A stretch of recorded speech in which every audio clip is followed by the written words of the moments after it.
হঠাৎ শিল্পপতি হওয়ার ইচ্ছে হলো। আর এর থেকে বড় শিল্প বাংলায় আর আছে নাকি? তাই তোমরাও এই সুযোগ হারিও না, ভিডিওটা স্কিপ না করে পুরোটা দেখো। প্রথমেই 150 গ্রাম বেসন চেলে নিয়ে তাতে হলুদ গুঁড়ো, কাশ্মীরি লঙ্কার গুঁড়ো আর সামান্য নুন দিয়ে ভালো করে পুরোটা মিশিয়ে নিয়ে অল্প অল্প জল ব্যবহার করে বেসনটা গুলে নিলাম। খুব বেশি ঘনও নয়, খুব বেশি পাতলাও নয়।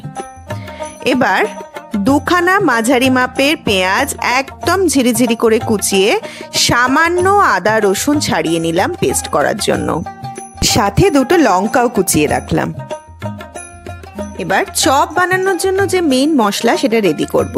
তাই শুকনো কড়াইতে গোটা ধনে, গোটা জিরে, গোটা শুকনো লঙ্কা, সামান্য নুন দিয়ে ভালো করে ড্রাই রোস্ট করে একটা হামামদিস্তার মধ্যে গুঁড়ো করে নিলাম।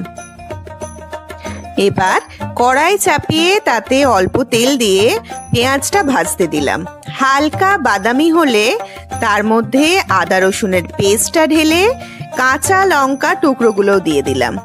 আমি আগেই 3টে আলু কিন্তু খোসা সমেত সেদ্ধ করে রেখেছি, সেগুলো হাতের সাহায্যে স্ম্যাশ করে দিয়ে দিলাম। খোসাটা আমি রেখে দিচ্ছি, চাইলে খোসা ছাড়িয়েও আপনারা ব্যবহার করতে পারেন। ভালো করে পুরোটা বেশ খানিকক্ষণ ধরে মিশিয়ে নিয়ে তার মধ্যে দিয়ে দিলাম একে একে হলুদ গুঁড়ো, সামান্য নুন, অল্প একটু বিট নুন আর যে মশলাটা গুঁড়ো করে রেখেছিলাম সেই মশলাটা ঢেলে নিয়ে বেশ খানিকক্ষণ কিন্তু নেড়ে চেড়ে আলুর যে ময়শ্চারটা রয়েছে সেটা মোটামুটি বের করে দিতে হবে। এবার একটা থালায় নামিয়ে ঠান্ডা হতে রেখে দিলাম।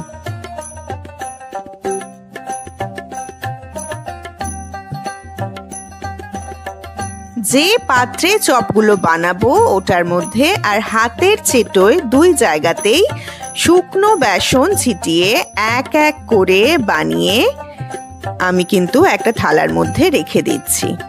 এবার কড়াইয়ের মধ্যে সর্ষের তেল গরম হতে দিচ্ছি। সর্ষের তেলে কিন্তু চপের ফ্লেভার অনেক বেশি এনহ্যান্স হয়। তার মধ্যে যে আলুগুলো বানিয়ে রেখেছিলাম সেটা বেসনের মধ্যে চুবিয়ে এক এক করে ছেড়ে দিলাম কড়াইতে। এবার এপিঠ ওপিঠ লাল করে ভেজে নামিয়ে নিলাম মুচমুচে আলুর চপ। ভিডিওটি কেমন লাগলো জানাতে ভুলবেন না। ভালো লাগলে অবশ্যই একটা লাইক, কমেন্ট আর শেয়ার করবেন। আর আমার কাজ ভালো লাগলে প্লিজ আমার প্রোফাইলটা একটুখানি ফলো করে দেবেন।